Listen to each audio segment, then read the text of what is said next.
Oh, my bad, guys. I totally forgot I had the lighting settings set to 35-year-old Tinder. Let me just turn that to normal levels here. Oh, I just realized that, you know what? Screw it. Like I said, we're doing this one about the information. So you guys get to see my camera settings in the Instagram, I guess.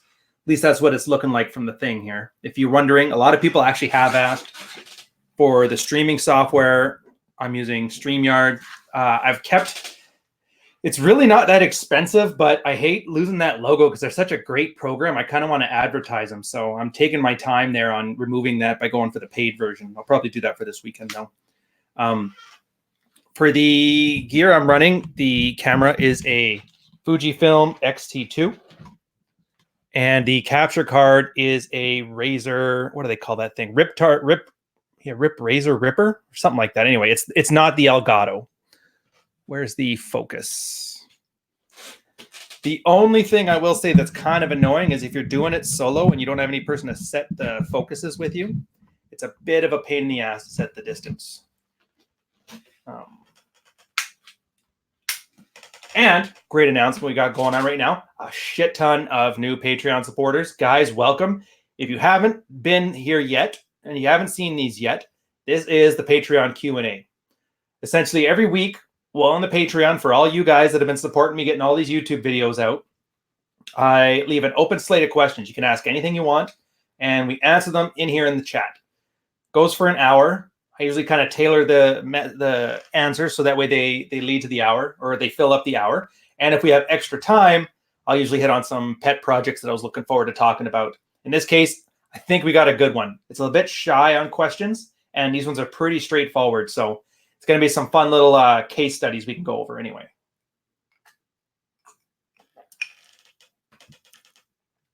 I hate to hurt your feelings, but that's non-alcoholic, so not going to get loaded. First things first, let's get Gossip Corner out of the way. So it's been kind of fun in this space trying to build a brand somewhat, start a business around the idea of men's sexual strategy within relationships and for single guys, of course, which is a much larger group. The one thing that's been kind of annoying. So when I had gone to Orlando, was doing the 21 convention thing, there was a lot of guys that I kind of disagreed with on certain levels, but you normally let that stuff slide. I mean, you don't want to, well, I don't want to bother somebody with their livelihood. And I could disagree on the points. I usually just bring across better points, assume I'll be more persuasive, blah, blah, blah. You kind of noticed that already if you've been following me for a while, how I think the war on feminism argument you're going to hear from a lot of the MGTOW circles is fairly ridiculous. Same as the traditional conservative plow horse mentality, which I've noticed is like it's like the Teletubbies version of Shiara Law, but we'll get into that a little bit later. The reason I was going there is because, so for the longest time, I was just having the mentality of, you know what, put stuff out that's better and the marketplace of ideas will sort it out. But it's clearly not working as quickly or as well as I would have liked. In this space, the manosphere, whatever you want to call it, like it or not, and you can be like Alan Roger Curry and opt out, but we're all kind of in this together and we all sink or swim on our own. Problem I have is people are running the exact opposite strategy of a rising tide lifts all boats. And perfect example for this is like what I would think is a good message versus what Jordan Peterson thinks is a good message. I think and a lot of people understand that a lot of what he's preaching is just building a better plow horse, which is, I mean, it's not the best message, but for a lot of the stuff, especially once you get closer to his clinical psychology, as opposed to his religious studies and secular, his new Reuben walking, speaking tour stuff, I find there's a lot of value in that. So for about 80% of the things, we generally see eye to eye. I'm not going to vilify the guy and completely destroy him for a 20% we disagree with. I'd rather just have it out there as a marketplace of ideas. But, and this is where I'm getting to the point, cannot stand Bruno lately. He has gone completely off the deep end. He's projecting his issues surrounding his ex-wife and their broken up marriage of 15 years onto us. and it's making us look like idiots. So first I thought I'll just remove it. So I would, that's a little bit too shady now. Here, let me set this up a bit. So I blocked him, blocked everybody, blocked any alt accounts of theirs I could find. Still stuff was finding their way into my timeline. So I started muting words. I've literally got the word Bruno, ADJ, Anthony, like first names are just blocked. Everything is muted on my timeline, and it's impossible. Like no matter where I go, these guys are like cockroaches. So been talking with Carl, and we're going to go full Christopher Hitchens mode. If they want to treat this like a psycho ex-wife that you just can't get rid of, have a little bit of fun with it. Is it as professional as it should be? No. Is it going to be a good case study for others to watch on how to deal with a BPD ex-wife and your goofy blue pill friends that are trying to get you back into the stable as a plow horse? Hoping so. But now that we said that, it's the one thing.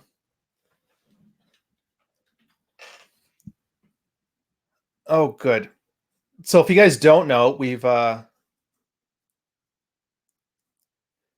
it's the same banners as last time. So they actually have a pretty neat thing that they do here, and this is how I'm going to do the questions moving forward. I originally had the idea of just walking into this thing blind, not knowing what happens, and then doing it on the fly, but it looks like it's not going to work as well with the way I'm planning on using StreamYard services. So we're going to start off with Kevin Pavon's question here, or Kevin Pavon. Kevy. Soon as, there we go. I was like, as soon as Patreon lets me copy and paste banner text.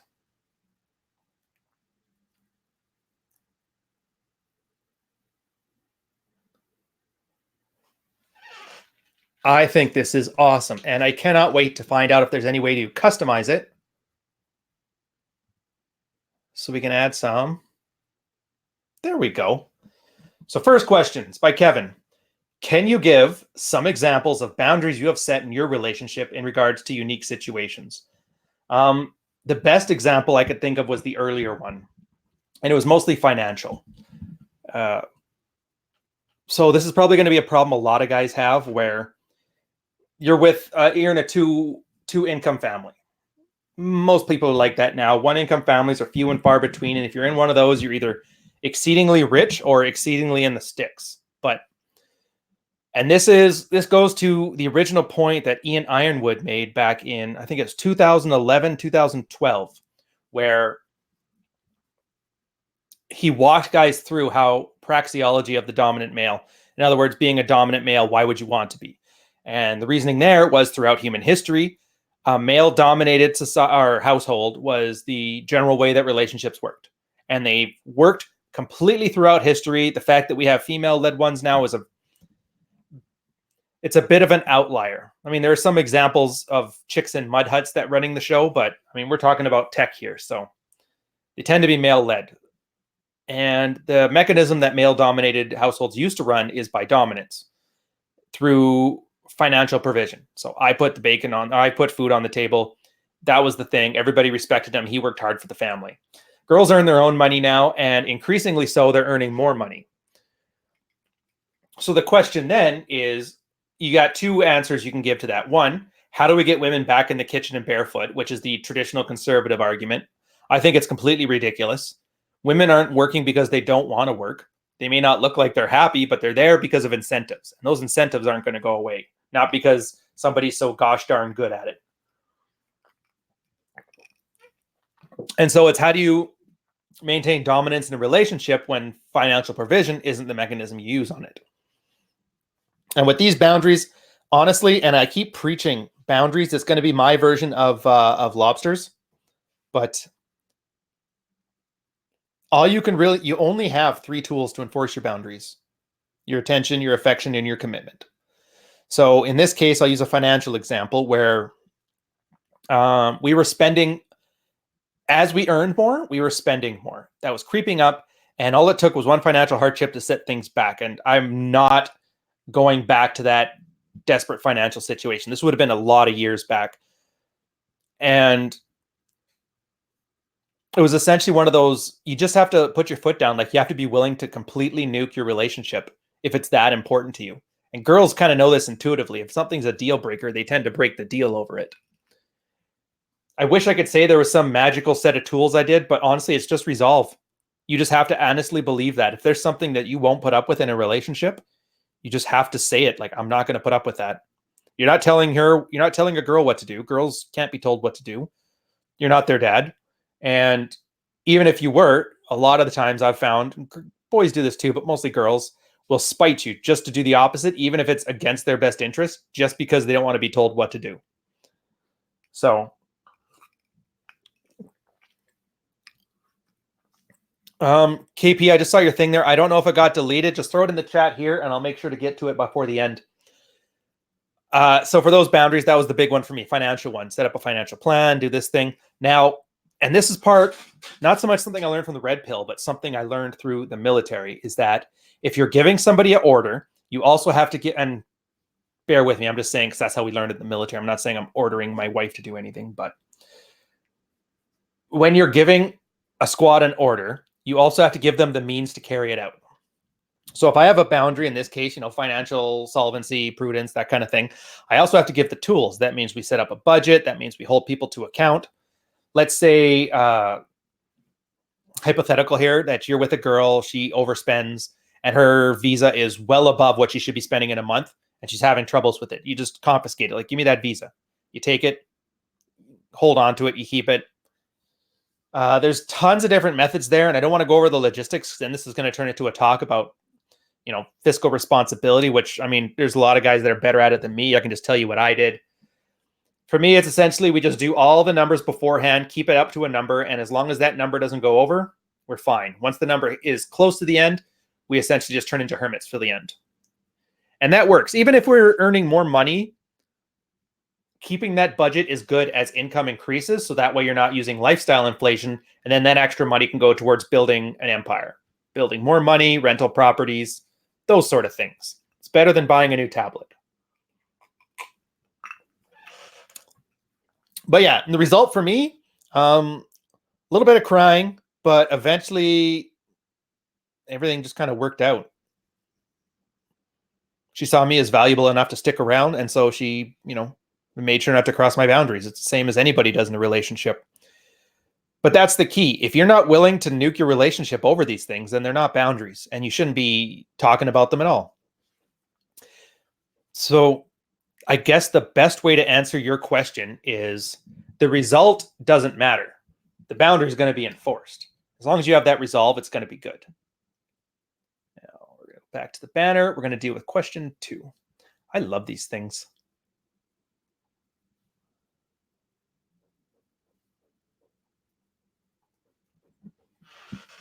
Oh, it's a hypothetical on this one. So for another example on this, let's say the wife bought home a pet, and after you said no more pets, I then take the pet, drive it to the shelter. Was doing this right?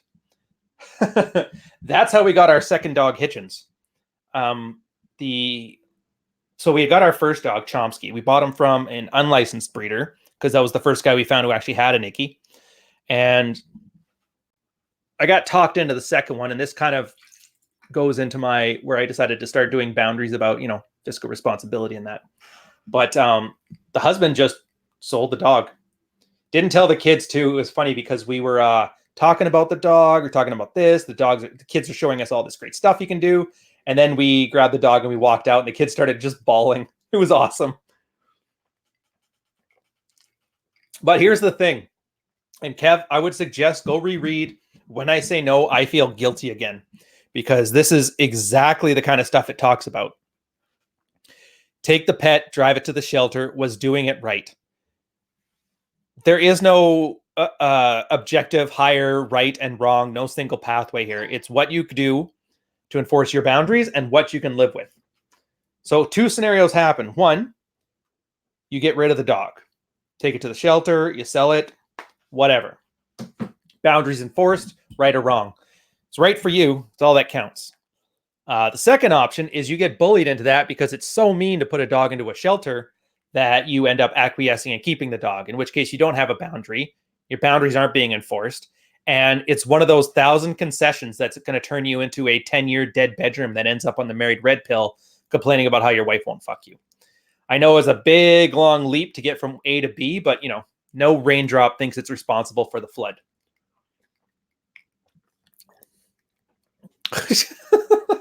I keep thinking back to that Bruno video. I actually watched one of his ones where he's just like in the middle of his talks. There's murderers over there. These potholes are crazy. Such an old man. All right. We're going to go on to the next one. Hide it, edit. Oh, yeah, this isn't so bad. Show it. Have you ever used your dress down tool from Fleet School on plates or with your girl? I like how you called it a tool. I called it theater, essentially, because you're not really angry. You're just acting angry because you need to articulate the severity of the situation. That's totally not serious, but again, theater. I would never have used it on a plate. I've never yelled at a girl I haven't seriously dated. And I've only really seriously dated the one anyway. I've very unseriously dated plenty. I don't get mad. I don't yell. And honestly, it's something from my childhood is I found yelling to be off-putting. It didn't really solve anything. It was just kind of like if you're completely helpless and you're not willing to get violent, yelling is like the next best step. I figure if you're going to go that far, you might as well go all the way. So I just prefer not to yell. I think in the 10, 11 years that I've been together with my girl here, I've yelled no more than 3 times, probably 2 though. And the funny thing too is none of it was during any of my initial red pilling. But yeah, no, I've never used that for her or anybody. I consider it, in looking back, I consider it a loss of frame. But at the same time, if I'm yelling, it's because I'm generally helpless in a situation. And yelling's my way of giving an ultimatum in the way that guys naturally want to give them. Usually never works. Ultimatums are a statement of powerlessness. So besides, with the way things are right now, if you're known as a yeller and your girl wants to weaponize a court system against you, baiting you into that kind of stuff is the easiest way for her to do that. So I would rather pull the law of power, maintain an air of unpredictability, and not knowing consistently how to set you off is a very strong part of that. It's kind of why I wish more of the red pill content creators and influencers actually read a lot of the stuff that we recommend. So it would go a long way into these interactions. All right. Next question. What were your biggest takeaways with Practical Female Psychology? I just got started on it. Honestly, you are going to love this book. Now, I'm assuming you've read the disclaimer at the beginning. If you guys don't know, it's a book by David Franco and a couple other people. I would call it the answer to what do you do about guys in the anger phase. It's once you're out of the anger phase, it's the perfect segue. I would say like the grade 4 of Rollo Tomassi being, if he was kindergarten, this would be grade 4, which, it's probably not the best metaphor, talking about them as if they were like children's learning material, but whatever, where we're at. The big takeaways from me were congruence in how you approach women.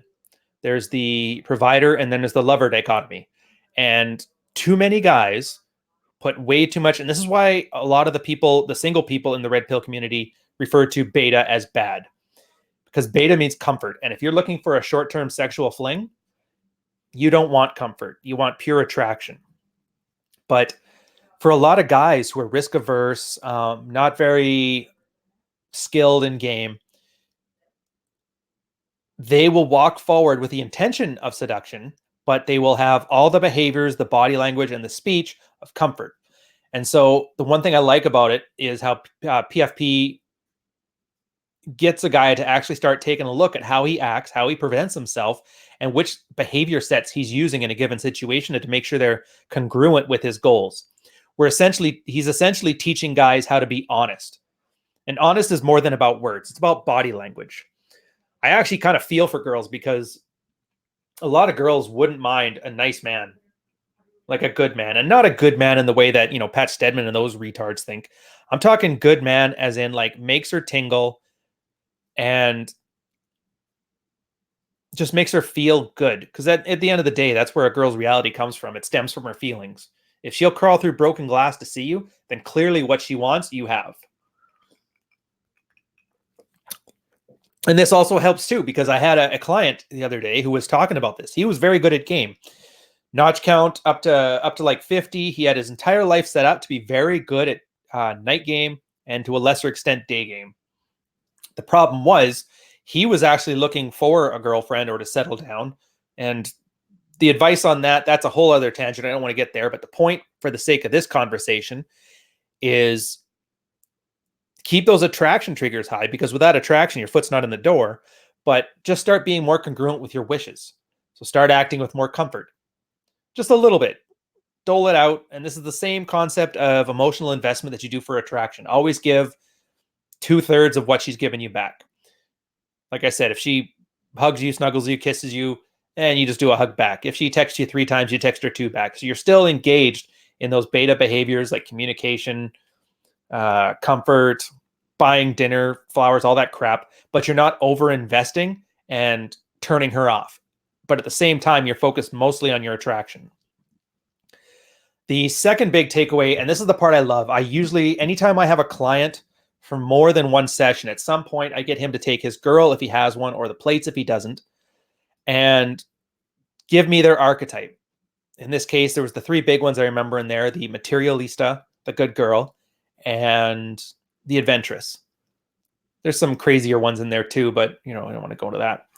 But I like that because as a guy does it, and usually as he describes things, I'll mention, like, I'll throw out a prediction. I'm like, hey, I have a feeling that your girl is a materialista. So go read the book, come back to me, let me know how close I was. And 80% of the time, I pretty much nail it. But it's good then, because then guys stop realizing that, and this goes against anything that any middle-aged soccer mom, life coach, relationship expert will tell you, but this goes against the idea that we're all special snowflakes. A snowflake is going to be 6 points and made of ice. We're all unique, just like everybody else. And once you learn to have these nice broad categories, you're much more able to see what the incentives are in a girl and why she's acting the way she is. Now, obviously, there's going to be nuances and individual stuff that you have to improvise with. But for the most part, if you got a girl that treats being the good girl in a relationship as sacrosanct, you have a good girl on your hands. And then you've got to act in ways that her reputation is important when it comes to a relationship. If you have an adventuress on your hands, you realize then that, buying her a bunch of gifts isn't going to do anything as so much as taking her on an adventure. And that if she decides to go to Mexico on a girl's night out, you're pretty sure what's going to happen there. Or a materialista. If you bring her your homemade macaroni salad painting, she's probably not going to find that cute and sweet, even if you spent 200 hours on it. How you act with these archetypes is up to you, but those are the 2 big takeaways I like from it. But at the end of the day, there's way too much to talk about in just a simple Patreon question and answer thing. Ooh, I actually like this next question. Let's get this one up here. I guess this is something people don't really know about me, so it's probably best that I did bring it up. Next question. Have you practiced any martial arts? If so, which ones, and what was your experience with them? Yes, I actually have a black belt in Taekwondo, the WTF, not the ITF, because I'm not North Korean. I was city champion. I can't remember the year. I'll have to go check. I got the medals sitting here in a box somewhere. They're probably beside my deployment medals or something. Yes, and also, when I was in the military, I leveraged that. I trained down in Victoria, BC with Adam Zuzek, who, if you don't know, he's the trainer for Sarah Kaufman. Any UFC fans will probably know that name.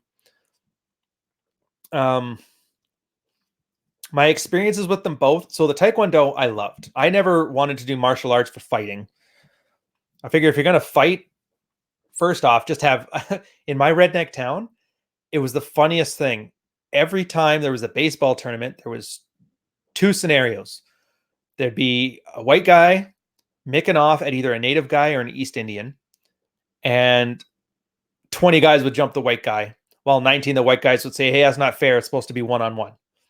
So right there, I'm like, there's no martial art that beats 20 guys. The second scenario is, and this is the funny thing, because we only had a few bouncers and like 4 or 5 bars, and they weren't able to handle these larger fights. So they had a standing arrangement with all the other bars in town where if they get the bat signal, then all the bars clear out and all the bouncers go to a single bar to clear out situations. It was really neat. So the second scenario was a giant brawl of 10 white guys, 10 native guys, or 10 East Indian guys, and then 30 bouncers coming and wiping the floor with all of them until the police came and rounded everybody up. So I pretty much like it as the same way that we would like playing sports. It's simulated combat. Plus, it's nice to be able to handle yourself on the off chance you would have to do a one-on-one. It gives you a certain confidence, but I loved it. I was probably 150 pounds at the time, so I was very, very light, and I just flew.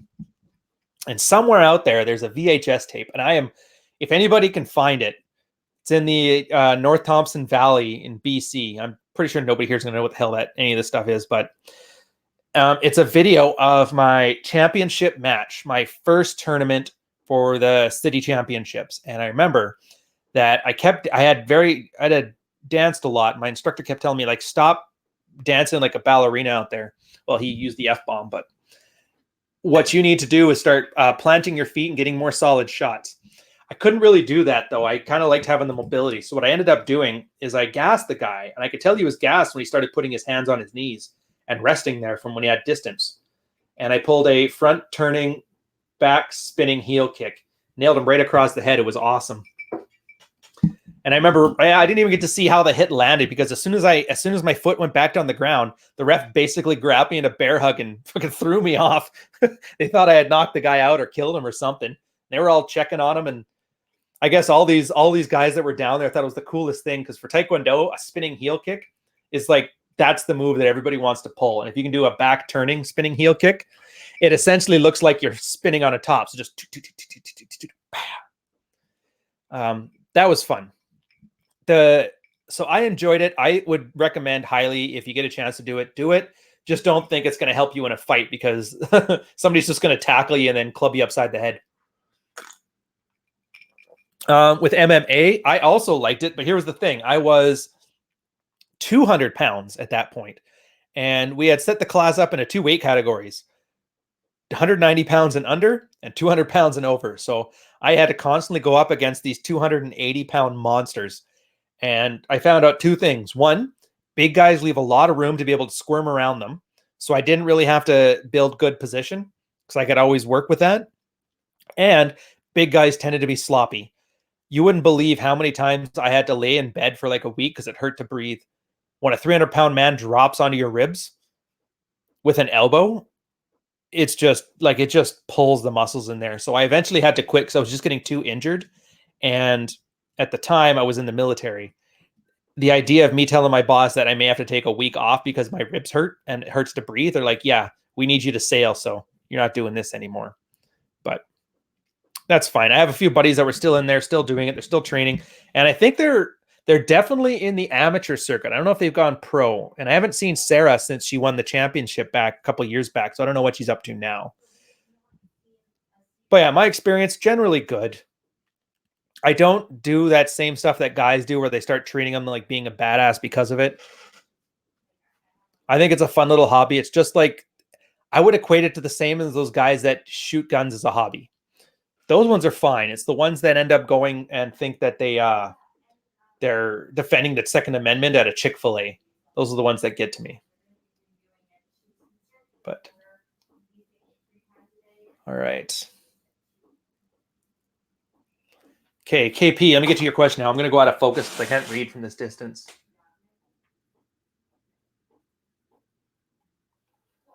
Jeez, you guys. All right, you chat a bunch here, so I'm going to get cut up. So there's this guy called Coach Corey Wayne. He has a mix of purple-pilled, red-pilled ideas he preaches. He says to communicate effectively with women, ask questions, don't try to solve their problems. Repeat back to them what they say, asking, so let me get this straight. And when she's done, she'll feel better. She'll feel heard and understood, and you will likely get laid. I don't know Corey Wayne. I am just going to go off of this piece of advice strictly, and I don't Here's my problem and why we use that term purple pill, because there's half truths in there. But as a statement in its entirety, that's a very damaging statement. He's taking active listening, the female mentality, and he's trying to wrap advice around it. But it's like you can tell either he doesn't use it or he's not drawing a connection between those actions and the consequences of those actions. So to communicate effectively with women, first off, what does that mean and why do you want to do that? There's two types of communication. There's overt and there's covert. I call it open and closed communication. Overt communication is just sharing ideas. If you're two guys at work, you're talking about the deal or you're talking about a problem that needs to get solved, it's open communication. That kind of thing. That is so easy. I don't really even see the need to bring that up in this context. So when he's talking about active listening skills, that's what those are for. Repeat things back to them, show you've been listening. Great if you just want to, if you're at a dinner party and you're learning somebody's name for the first time, or you have a subordinate who's giving you a grievance, that kind of thing. Not very helpful in relationships other than the logistics. What do you want for dinner tonight? Oh, I want this. That's great. But if that's the kind of thing you can't navigate, Corey Wayne's not going to help you with that. The problem I have is where he ties that into sexual attraction. Communication sucks. If you haven't watched my latest video, I implore you guys to do that. Tell 10,000 of your friends to go watch it too. Communication is a horrible sexual strategy. It just is. As soon as you get into that place where you have to talk with a girl, hoping to get laid out of the end of it, you've already lost. That should happen before you say anything. Where is he talking about? Ask questions. Okay, the asking questions, that's if you want to know. And most of the time, you don't want to know. I know sometimes my girl likes to vent if she had a particularly hard day at work. And I struggle with this sometimes too, because you want to solve problems. That's kind of what guys talk about, especially when they seem very simple and you don't know why she's complaining about it. But that's not really how the communication works. And that's the part he gets right. Girls, for the most part, want emotional validation. That sucks. Is probably the only solving you can do on a problem. That'll be effective. Problem then, and here's how I got to go back to it again. Yeah, don't try to solve them. Listen, if she wants you to solve them, she'll ask you to solve it. More often than not, though, there's not many modern societal problems that aren't solvable by the girl anyway.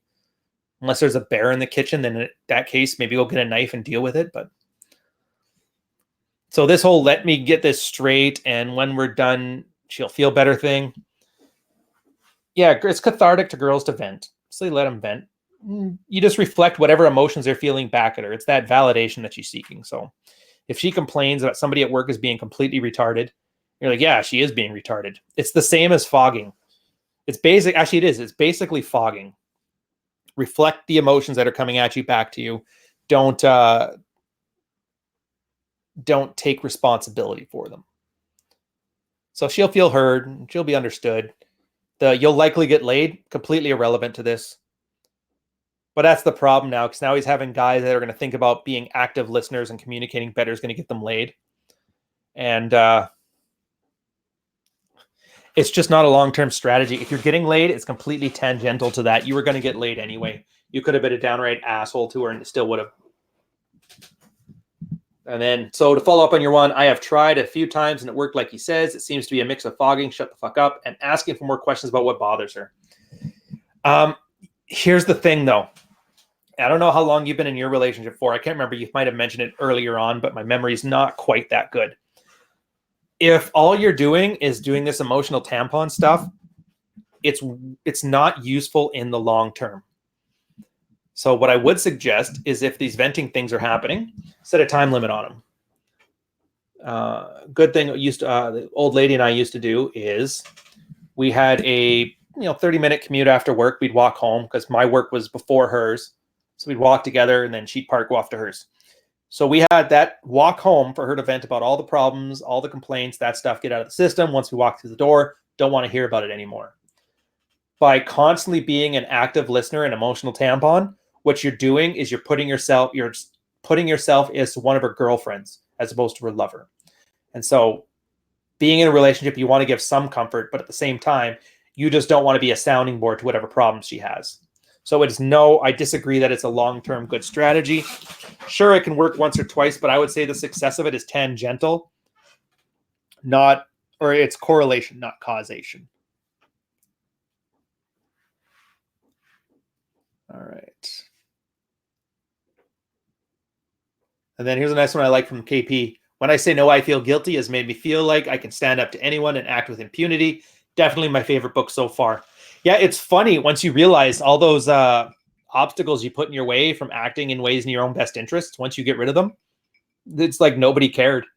All this stuff is self-sabotage and self-inflicted. How funny is that? By the way, guys, you can see all this, like this line here, the box here, the histogram here. Is that bothering you? I got to remember to set that up in options. Luckily, we treat these ones as fairly informal, and they're private. They're just for us, so I don't need the same polish on them. We're dealing with strictly information here. The polish is when you need to attract the plebs. Something else I was going to do now, and I think it's going to be awesome. I am going to go through, and it was an idea I got from one of the guys in the Red Pill, actually, who was talking about how he was just as frustrated as the rest of us are for the lack of good representation in the manosphere on this. Now, he's strictly a non, he's not going to go there, but he had a great idea to go through Ask Married Red Pill posts and provide a case study on them. So I haven't read them yet. I just grabbed the stuff from this week, and I'll take a look and see what we got here. I'll probably talk a lot about the meta of it as opposed to just answering the question, because I find how the question got there in the first place is usually more valuable to the guy than just answering one he's asked, because most guys don't know what they want, and their questions kind of betray that. So this guy's asking for feedback on a mission or a hobby. Feedback, mission / hobby. Why they're together, I don't know. So he's a 44-year-old married guy. He's been married for 22 years and has 5 kids. Must be a Mormon. He works from home most of the time. Bad idea. Few hobbies or friends. I have been lurking on the subs for a while and now casually read a few books. I'm finally starting to get serious. The sidebars are gold. Step 3 of the 12 levels of dread is starting to build a life distinct from your wife. I'm a scoutmaster with the Boy Scouts. I don't think it's called Boy Scouts anymore, but whatever. And have been for several years. I run a troop of 30 young men, ages 11 to 17, mostly on the younger side. Recently, I've been thinking about dropping that and would appreciate your insights. Here it is. Keep bobbing left to right. I realize. Ring light's in the way. There we go. So the pros, the opportunity to build up a new generation of men. Some of my scouts have no masculine influence in their lives, and this is the closest thing they have to a mission beyond my own family. Gets me out of my house for our weekly meetings and our monthly campouts. Hiking and camping are masculine activities. It's better than sitting at home watching Netflix. Opportunity to lead other adults who help out with my troop. Minimal social interaction. It increases my status in the community somewhat. The cons, I don't love it anymore. My responsibilities stress me out sometimes, and it makes me a whiny, frameless baby. And it takes a lot of time. Should I be spending on something else instead? My own sons have pretty much dropped scouting in favor of other interests. I would appreciate other insights. Why he's using dread, I don't know, because he has not mentioned a dead bedroom. For those guys who don't know, it's the 12 levels of dread. It's a female branch swing with male sensibilities using an olive branch. That's the best way I've found to describe it. Usually when a guy who's just going through it, the way he describes it is a way of making your wife want to have sex with you again, which is totally untrue. You can't make somebody want to have sex with you. And the idea is for however long your dead bedroom's been, she's had that opportunity to find you sexually attractive. And since she doesn't, you're going to go find happiness elsewhere. And then she has until that moment when you're ready to make that leap to start acting right and get back in your good graces. This guy hasn't mentioned anything about a dead bedroom, so I don't know why he's using dread.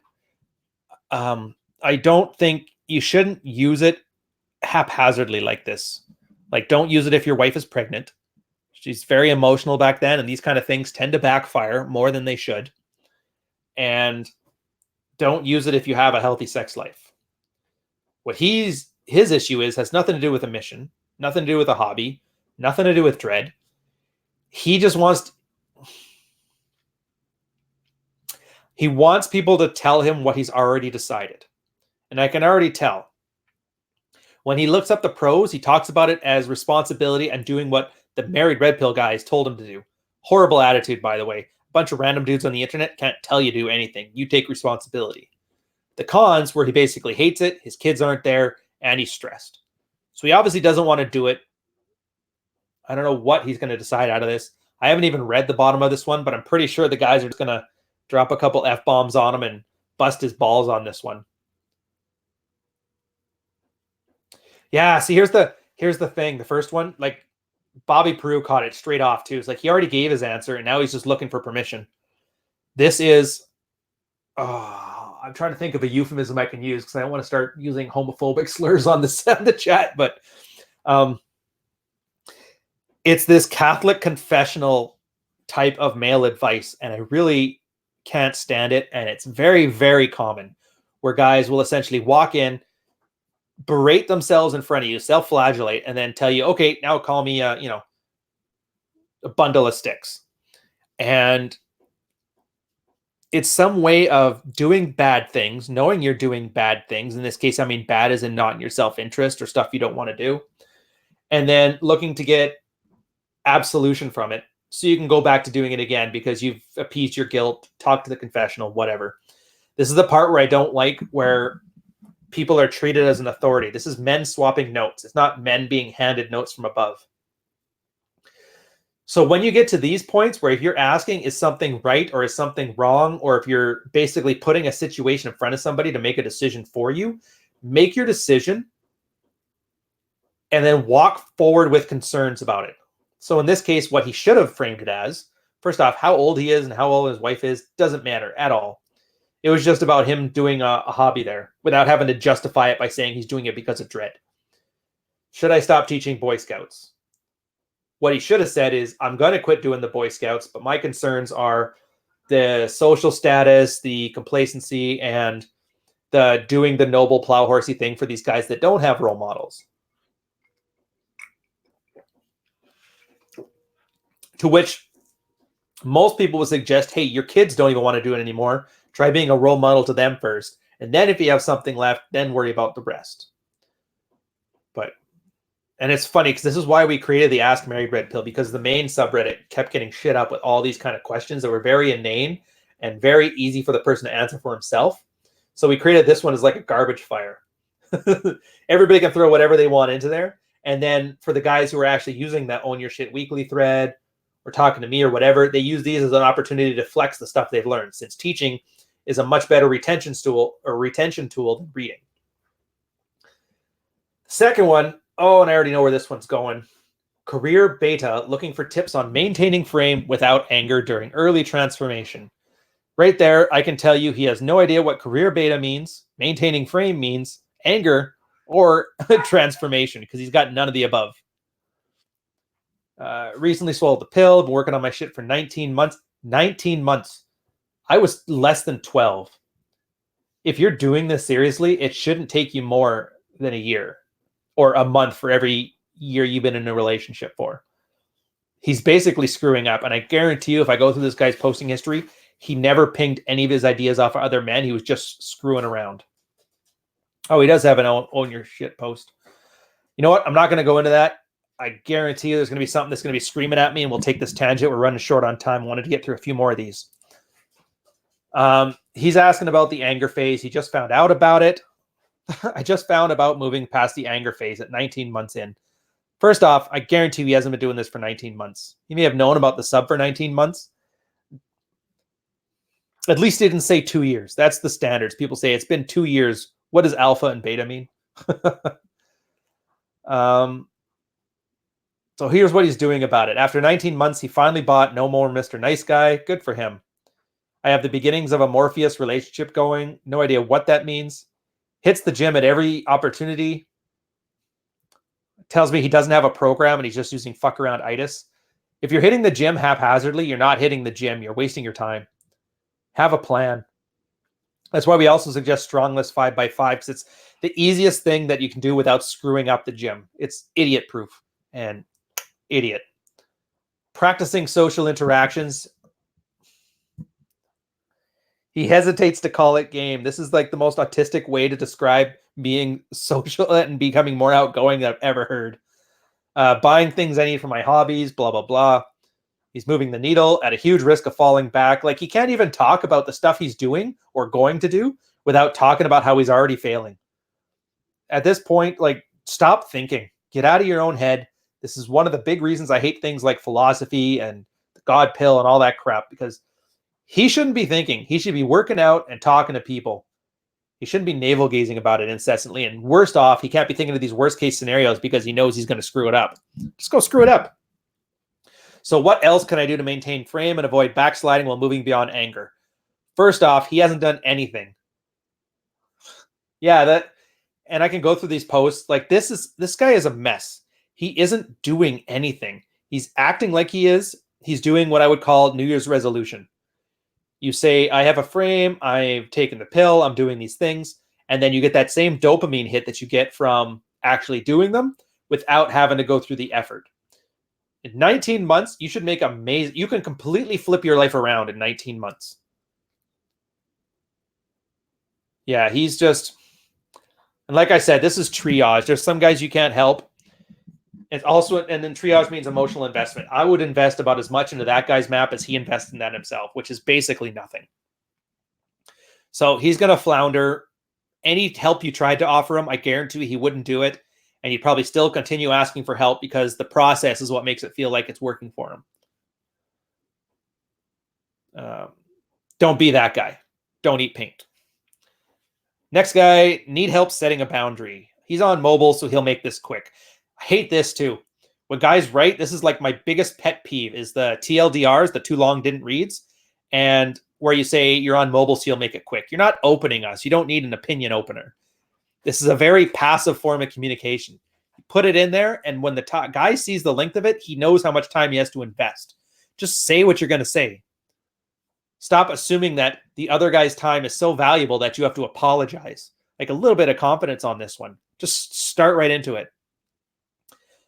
Okay, I can already see this being one of those call me a bundle of sticks confessionals.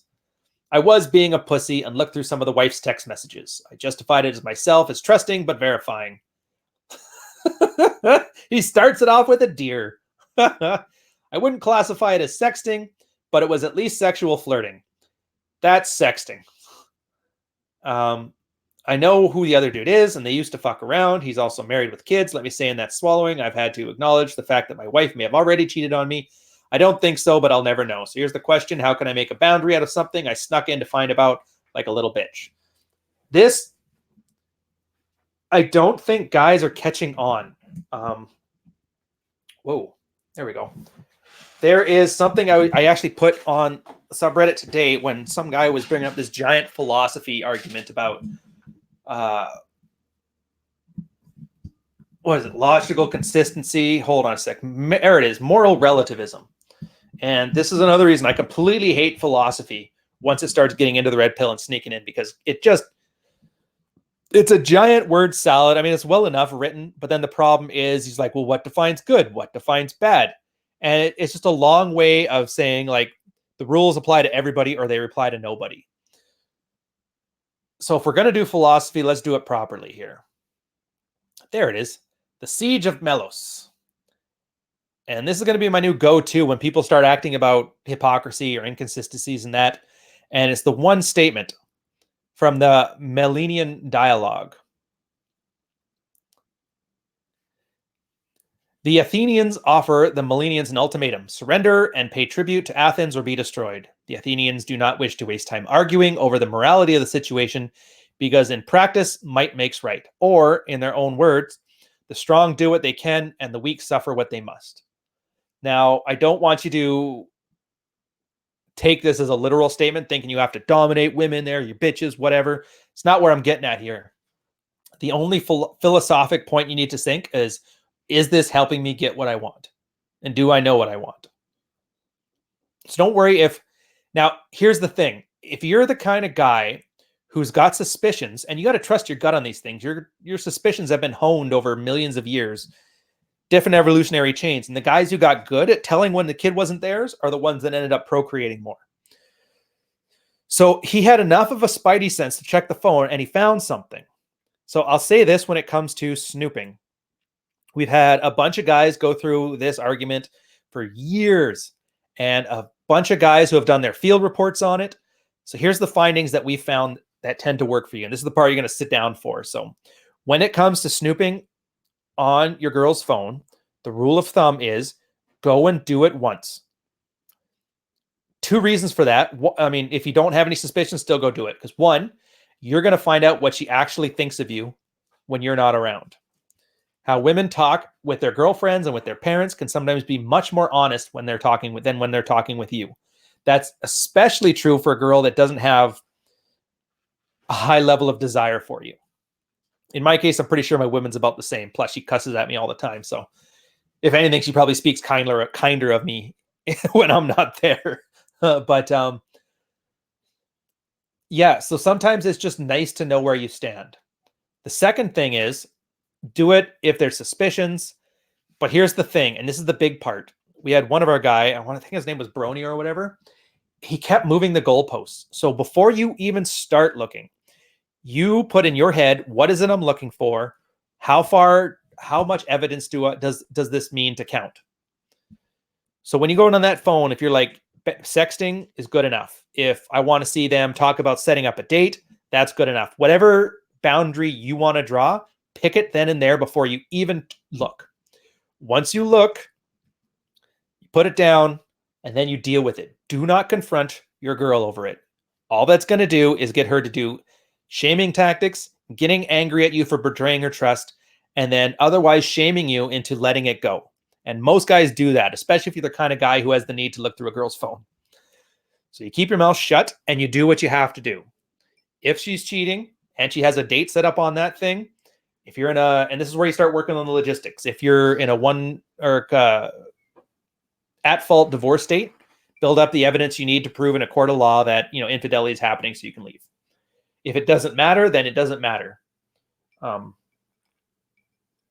If you want to take screenshots to use those as leverage, that's up to you too. This all depends on what you want out of the situation. And what you want can't be for her to do what you want her to do, because you can't control girls. You can only control yourself. Whether you leave, stay, decide to open up the relationship bilaterally since it's already opened up unilaterally, that's fine. Yeah, and I think that's all I was going to go for that. But at the same time, if you're going to do this stuff, own it. Don't start talking about yourself like I'm a pussy because I did this thing, because real men don't check phones. Like, who gives a fuck? Nobody else is going to be responsible for the consequences of your actions but you. And in this case, it sounded like he had a pretty good reason for it. So his question was, how do I make a boundary? In this case, I mean, there's a bunch of different ways you can go. I think on this one, I remember Altmate Cad. He's a guy, one of the guys I looked up to a lot in the space, about as much as Archwinger. His wife pretty much did this exact thing, and he kind of saw it because he was a bit of a fat schlub, very Delta male husband kind of stuff. But he had asked some like innocuous questions like, hey, where were you at? And she made up some story that he knew she was at one place, but she lied and said she was at another place. So he already knew, like, whatever she did, it's something that I'm not supposed to know about, and I guarantee you it's something that I would hate. And so at that point, he's like, you know what? I'm opening up the relationship. He got jacked. He just started fucking everything that walked in the neighborhood. He was still discreet because he's like, I also don't want to have her divorce me and take the kids away. But I don't trust her or even like her anymore. So that's what he could have done. As far as a boundary, like, you can't really lock the barn door once the horses have escaped. Another story, this one I remember, and it's a lot more innocuous than this, was Frenchie. His wife, when they were watching their kids playing basketball or something like that, she had a bit of a crush on the gym teacher. And all he would do is just poke fun at her. Oh, I should hook you up, give you a number, that kind of thing. Basically making fun of her for having a crush on somebody else, showing that A, he's not threatened, B, he's aware of it, and C, that it's a boundary. And it was probably one of the best ways to handle it. So again, this is too hard of a question to answer as a one-off, but it's a nice little case study on setting your boundaries early, being aware that girls know. I mean, girls know what good behavior is and bad behavior is. You don't need to set that boundary. People already know you're not supposed to flirt with a married dude with 2 kids when you have a husband at home. So we're going to try and rapid fire last these questions. Way of the Superior Man, 30% through the book. So far, it's not been inspiring. Seems to be about getting in touch with your feminine self, which is gay. Should I push through and finish? Halfway through a post. All right, fair enough. I don't know. To be honest, The Way of the Superior Man, nothing I really read. I didn't see a problem that needed solving that I needed it. So I don't really know how to comment on that one. You guys can let me know in the chat if you think it's worth reading or what your takeaways are from that. Honestly, I've got a laundry list of books that I still have to get through, and I'm trying my best, but I've only got so many hours in the day. Next one, looking for advice. Looking for advice for nice guy kids. What? So in my becoming aware and more things, I feel I am becoming aware that my son may eventually fall under the curtain of no more Mr. Nice Guy. Read your post before you hit send. That sentence makes no sense. He has a few things going on, but I'm wondering if other parents have dealt with... Oh, so he's saying he's got a codependent kid. Yeah, there's no cure. Can't tell the kid what to do. All you can do is be the best example and to be a role model. Be the kind of guy that he wants to be. And if he's acting that way, you've either been horrible enough of as a dad that he wants to do the exact opposite of what you're doing, or you're not there yourself. So he doesn't have a role model. Next one. Oh, this actually kind of ties in with the questions from before. Dealing with LD women. I just finished Practical Female Psychology, but I was hoping there was more practical information on to dealing with the different types of women with just a paragraph. And he's talking about the low desire and high desire women. This is something I disagree with on the book. I think it's like, yes, the boundaries exist between low desirability and high desirability. He's talking about sex drive, by the way, but it's really more of a reflection on what she thinks of you, short of medical conditions, which some girls have, but they're such extreme outliers, not even going to talk about it. If a woman is low desire or high desire, it usually reflects on how good or how poor of the tingles you generate. Not saying it's your fault, not saying it's her fault. That's just the situation as it is. So what you want to do to deal with that is up to you. Yeah, I don't like that. Once guys start categorizing women into those binary extremes, the Madonna and the whore, the high sex drive, the low sex drive, or high quality and low quality women, you can almost certainly tell that they have no idea what they're talking about, and that's purple pilled to the max. Because then any problem that happens is because you got the Morlocks, not the Eloi. Use a nice little reference there for you guys. Women are just women. They're not 2 types of women. There's 1 type of women. They're women-scented women. Women-flavored. We're running on the hour, but these are actually kind of fun. So I'll tell you what, we'll do 1 or 2 more, go a few minutes overboard. I figure we got a bunch of new Patreon guys, so the least we could do is give you guys a nice little burst of value on your first week here. By the way, do feel free, engage on the posts, the comments, add some stuff here. The more stuff you give me, the more stuff I can give back to you.